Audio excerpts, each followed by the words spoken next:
I almost turned it into an exercise in practical filmmaking where I would deliberately not plan certain aspects of things to force myself to do it on the fly to see if I could do it.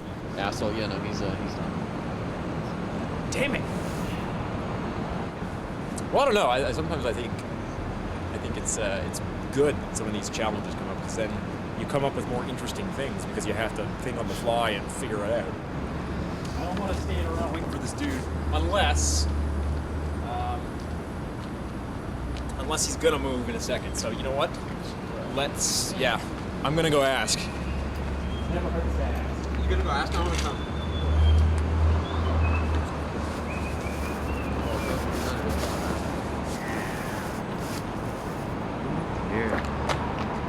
Success! It's because he went over there and said he'd blow him if he moved the truck. I said nothing of the sort. Actions speak louder than words. Don't give people ideas.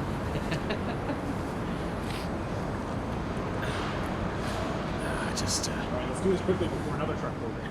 We came upon a few scenarios where we had initially done the location scouting in the late fall, early winter of 2013, and this was right after we'd released Boomerang.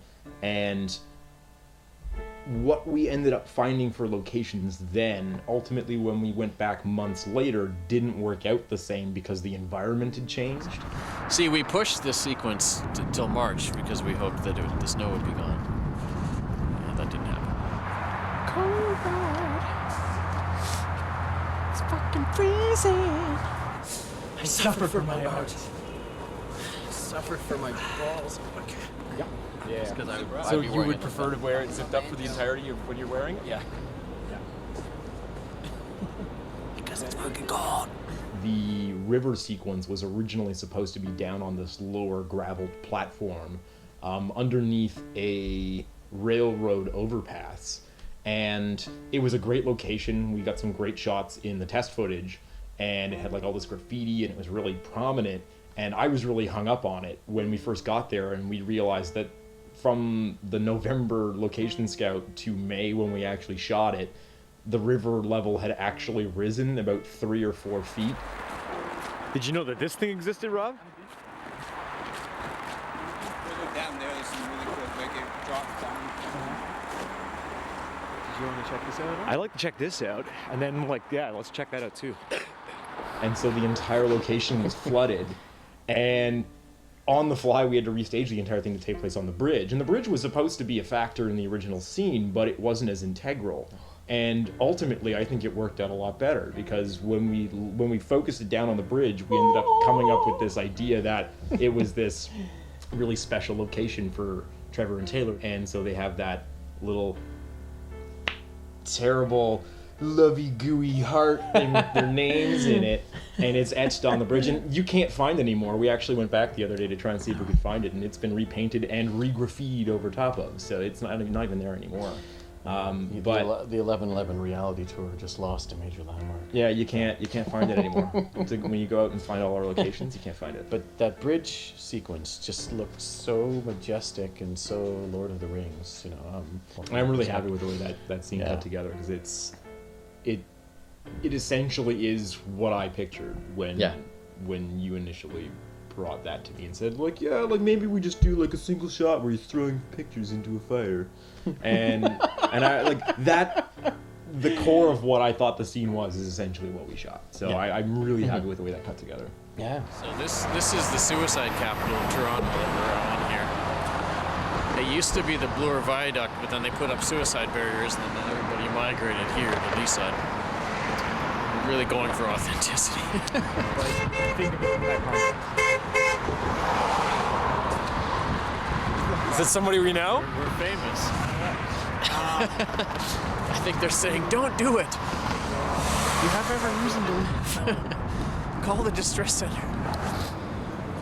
You know what I want to know is, why is the most predominant item discarded in this alley rubber gloves? There's like 8 pairs of rubber gloves.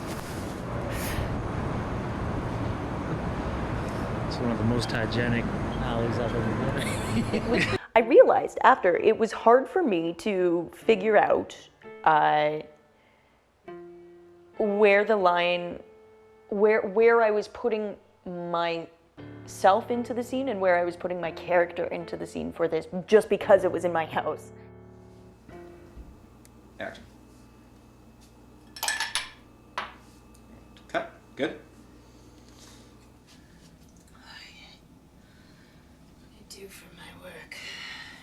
Yeah. It's a common line with you. It really is. Yeah. There were moments where I was going, fuck that broken glass. Spoiler. And then I realized, oh man, I'm definitely doing this in this moment as Tori as opposed to as Taylor. But I think it was a great learning experience for that because, I mean, how often are you going to shoot in your own house, right? And how often are you gonna use so many things that are so intimate to you? That was a really great first experience with that. So this is, we're at Rehearsal Factory at Richmond and Bathurst. And this room right here, number 6, was where paint for about a year and a half, 3 nights a week. We're in here.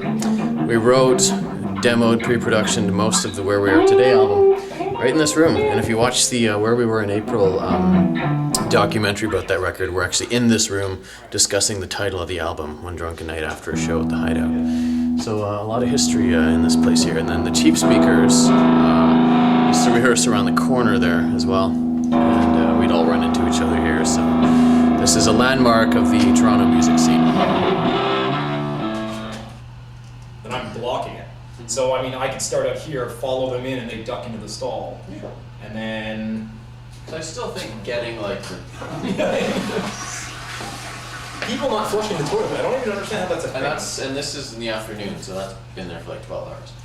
Yeah, filming in my place was, it was fun. It was lots of fun. It was nice having my dog there, Frederick, my mom to make pancakes. It was more comfortable, like, sleeping in my own bed or like acting as if I was sleeping in my own bed. Yeah, it was a nice feeling, really nice feeling. I wish I could do it a lot more. Alright. Welcome to the elevator. I guess I'd take some anxiety. This is where the magic doesn't happen. When Neil Young first lived in Toronto, he lived at 88 Isabella. Oh yeah. So that's why we're shooting outside that building. Beep. Boop. Beep. Beep. Beep. Beep. That's what 2 out of 3 ain't bad is. It's like, he's like, well, I can't get 2 girls and a guy, so I guess I'll take 2 guys. 2 guys, all right, let's do it. Yeah. That's what you call a meatloaf. Classic B-roll. This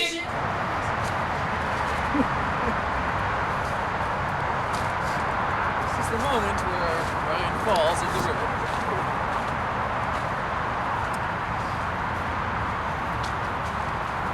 He lies.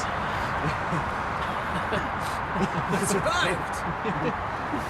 And then he slipped, and then I fall through the I survived! Ah! Use the tree. Love the tree. Be the tree.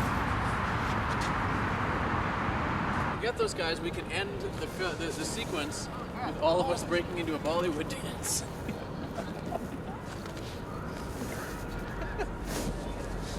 I'm not sure if you're serious or if you're... Oh, I'm dead serious.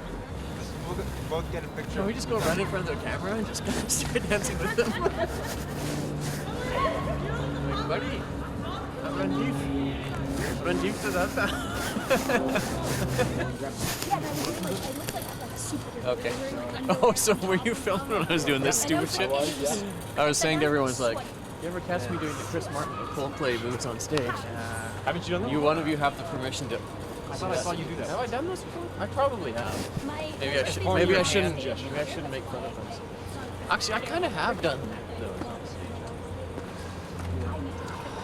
More Coldplay now. Oh, I'm telling you, we got to get those Bollywood guys over here and do a dance sequence with them. You're doing your motivation is. You're a bartender. What's my background? Do I have a name? I'm thinking we could probably go with something like Ray. Greg. Yeah, maybe Casey. Except we'll spell it with 2 G's. Am I drunk at this point? You're pretty much drunk all the time. Yeah. Anytime we're doing montagey stuff, imagine you're blitzed and you're drunk and whatever. Basically, your whole purpose of life through the entire montage is to just get drunk, get high, and get laid. She was taller. She was a ball.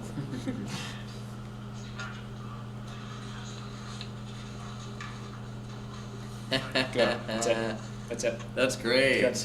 The look back was awesome. It was totally just like, Good. I got you drugs. Yeah, exactly. Good. Great. Thank you so much for being a auspicious host. No problem. We will get out of your hair. Get the fuck out of my bar. Yeah. I'll see you at lunch. Only after we have lunch and I meet your wife. Fair enough.